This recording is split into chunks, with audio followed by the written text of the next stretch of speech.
नमस्कार दोस्तों, मैं वीरपाल कुशवाहा। मैं आपसे एक अनुरोध करना चाहता हूँ तहे दिल से। प्लीज़ टीचरों और दोस्तों से, भाई बहनों एवं मम्मी पिता माता पिताजी एवं चाचा ताऊ, जो भी इस वीडियो को देख रहा है, सभी से मैं अनुरोध करना चाहूँगा कि प्लीज़ कृपया करके इस कोरोना महामारी को आप ही बचा सकते हैं। कैसे? जैसे कि आप घर में रहकर, अन्यथा नहीं बच, यानी कोरोना महामारी से, तीसरी लहर से भी आप नहीं बच सकते, या ये देश भी नहीं बच सकता। क्योंकि इस तीसरी लहर में आने वाली, शायद एम्स के डॉक्टर ने भी बोला है कि तीसरी लहर अगर यानी जहाँ पे एक तरह से नहीं काबू नहीं कर पाया इस लहर पर, दूसरी लहर पर, तो आने वाले मतलब दिवाली के बाद भी तीसरी लहर बहुत खतरनाक हो सकती है, जिससे 18 से कम बच्चों में अगर ये कोरोना वायरस उत्पन्न मतलब हो गया तो समझो ये काबू नहीं कर पाएंगे। जिससे आपसे एक ही अनुरोध है, प्लीज़ घर पर ही रहें। अगर अति आवश्यकता हो तो ही घर से बाहर निकलें, फिर भी उसके साथ में मास्क जरूर लगाएं और सैनिटाइजर जरूर लेके चलें साथ में ही। जिससे और जो इतना अगर आवश्यकता अगर उतना ही है ज़्यादा से ज़्यादा, और शादी समारोह में बिल्कुल ना जाएं। अगर शादी कर ही रहें तो मात्र 10 लोग ही रहें शादी में उपलब्ध, अन्यथा नहीं। मतलब शादी या मई के महीने में तो बिल्कुल शादी करना ही नहीं है, क्योंकि मई के महीने में एक कोरोना महामारी बहुत ही खतरनाक है। मई के महीने में यानी घर से बाहर उतना ही निकलें जितना बहुत ही आवश्यकता हो, अन्यथा नहीं निकलें।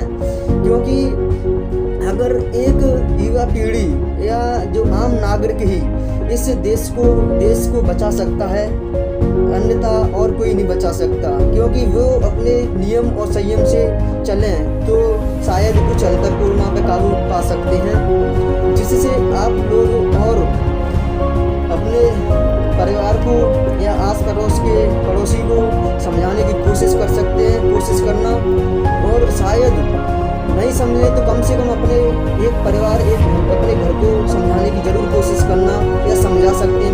मेरा मानना है आप भी समझा देंगे, इतना पक्का पता है, भरोसा है। जिससे आप लोग और भी मतलब अपने एक घर को ही समझा सकें तो शायद इस देश को पूरा मतलब समझ में आ जाएगा, और वो शायद कुछ हद तक कोरोना वायरस पर अपन कंट्रोल कर सकते हैं। ये हमारी और तुम्हारी बस ये मतलब ये कोरोना वायरस को बचाने की कोशिश है। अगर तीसरी महामारी होगी, ये भी जिम्मेदारी आपकी और मेरी भी होगी। अगर तीसरी कोरोना महामारी आई तो, क्योंकि आपने और मैंने अगर नियमों का पालन नहीं किया तो शायद एक तीसरी महामारी आएगी। अगर किया तो नहीं आएगी, सिंपल है, इसमें कोई वो नहीं है। क्योंकि एक तरफ एम्स के डॉक्टर भी कह रहे हैं कि यहाँ अगर तीसरी महामारी आ गई तो शायद ऐसी महामारी आएगी कि अब से 4 गुना लेकर आएगी, 4 गुना फैलेगी। क्योंकि शायद दिवाली के बाद तीसरी महामारी आ सकती है, अगर नहीं कोरोना पे काबू पा सके। तो देख सकते हैं आप, कुछ भी करके कोशिश करना कि घर पर ही रहें, कम से कम इस मई के महीने में घर पर ही रहें, और कुछ मोटिवेशन पॉजिटिव विचार पढ़ने की कोशिश करें, और मानसिकता से जैसे ग्रसित ना हों। और खासकर मैं टीचरों से अनुरोध करना चाहूँगा कि वो समय समय पर छात्र छात्राओं को मोटिवेशन करते रहें, और कुछ सहायता हो सके कुछ सहायता करें। जो भी लाचार या किसी भी प्रकार से कह सकते हैं कि बिल्कुल मजबूर हैं, जो कि कुछ उनको खाने के भी लिए उपलब्ध नहीं है, जैसे कुछ भी कोशिश करना कि कुछ हद तक किसी भी प्रकार से उनकी सहायता करें। और उनसे युवा पीढ़ी से एक ही अनुरोध है कि खास करें एक ही प्रकार किसी भी प्रकार से आपको और मेरे को बस सिर्फ घर पर ही रहना है और कुछ नहीं करना है। क्योंकि आपको और मेरे को ही यानी एक ऐसा है जो कि एक ऐसा दौर चला आ रहा है कि कोरोना वायरस सिर्फ घर पे ही रुक गई, मतलब घर में रहकर ही ये कोरोना वायरस को अपन ख़त्म कर सकते हैं, कुछ हद तक काबू पा सकते हैं। क्योंकि आप बोलेंगे क्यों रैलियाँ क्यों है, मतलब रैलियाँ नेताओं की रैलियाँ चल रही हैं।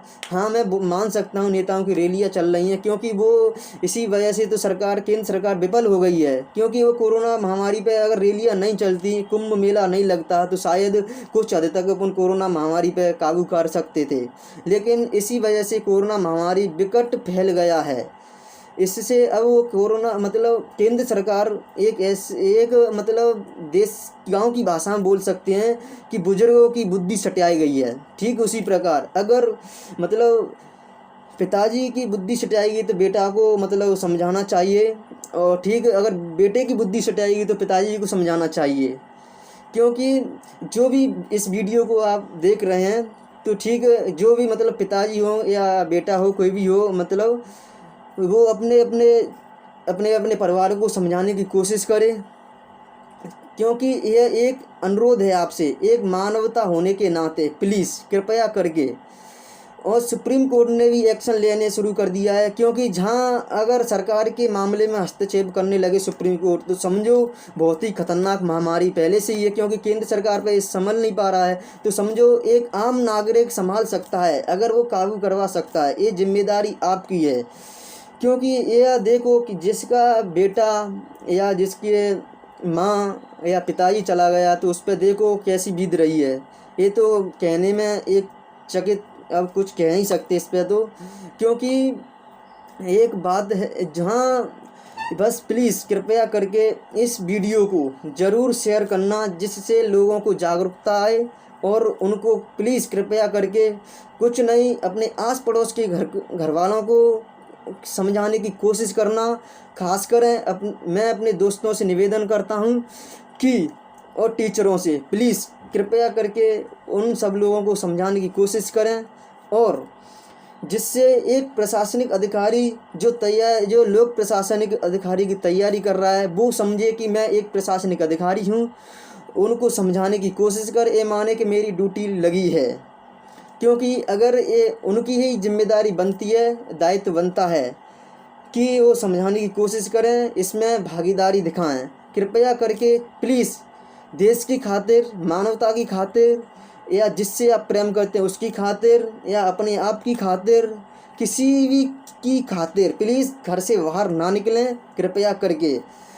आपने इसमें देखा होगा कि सुप्रीम कोर्ट का ने भी हस्तक्षेप कर दिया है। और एक रिक्वेस्ट और है आपसे, कृपया करके, आप देख रहे हैं कि ऑक्सीजन की कमी इस महामारी में सबसे ज़्यादा दिखाई दे रही है।